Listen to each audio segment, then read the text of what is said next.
Merapur report Bilal Soomro हलानी वापडा मुलाजिम ज़ुल्फ़िकार अली नागौर जी फुरकियल motorcycle mobile phone ऐं रोक रक़म वापस न थियण करे ज़ुल्फ़िकार अली नागौर समाजी अगवान अल वधाओ सियाल समाजी अगवान फ़ियाज़ अली मुग़ल ऐं वापारी अगवान रोशन अली हाले पोटो नेशनल प्रेस क्लब हालाणी में प्रेस कॉन्फ्रेंस कंदे चयो त एसएचओ हालाणी ॿियो फुरथियल गाड़ियूं वापस करायूं आहिनि पर ज़ुल्फ़िकार अली नागौर जी गाड़ी वापस करण लाइ तैयार न आहे न वरी एफआईआर कटण लाइ तैयार आहे। जेकॾहिं 3 ॾींहंनि में गाड़ी वापस न थी त छंछर ॾींहुं थाणे आॾो राडूनी इतिहाद सिविल सोसाइटी शहरी इतिहाद हेड्रो यूनियन वापडा शहरनि पारां धरणो हयो वेंदो जॾहिं त जिस्कम शहीद भुट्टो पारां धरणे जी हिमायत जो ऐलान कयो वियो।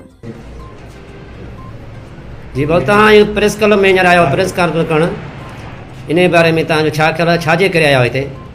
जीअं त कुझु ॾींहं 3-4 ॾींहं पहिरियां असांजे भाउ ज़ुल्फ़िकार खां हालाणी नेशनल हाईवे तां गाॾी 125 ऐं प्लस में 1.5 लख रुपया कैश मोबाइल फ़ोन घुरिजी वियो। असां थाणे ते उन वक़्तु पहुतासीं त उनजे बावजूद बि उनखे बार बार चयो आहे एसएचओ कंहिं बि सूरत में असांजी का ॻाल्हि ॿुधण लाइ तयारु न आहे।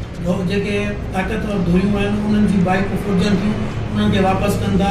साहिब 1000 करोड़ जी गाॾी घुरिजी वई उनखे वापसि थी असांजी गाॾी वापसि कोन थी आहे। इन करे असां अॼु उनखे चितार था ॾियूं त 3 ॾींहंनि जे अंदरि जेकॾहिं असांजी पुरियल गाॾी ऐं सामान वापसि न थियो त छंछर जे ॾींहुं ऐं वापडा यूनियन शहरी इतिहाद जा माण्हू सोशल वर्कर सियासी समाजी धुरियूं ॻोठाणा सभिनी खे गॾु करे हिकु तमामु ज़बरदस्त एहतियाती धरणो थाणे जाड़ो लॻायो। तव्हांजो हिन सां एसएचओ सां मुलाक़ात थी हूंदी उन जो छा चवणु छा थो चए?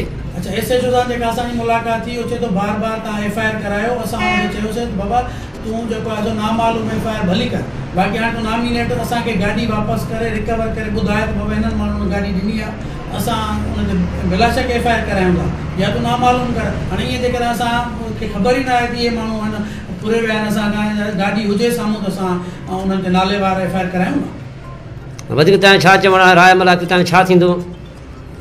ज़ुल्फ़िकार तव्हां ॿुधायो कि तव्हां गाॾी जेकी 2-3 ॾींहं फुरी आहे उन बारे में तव्हां थाणे ते विया एसएचओ छा थो चए तव्हांखे?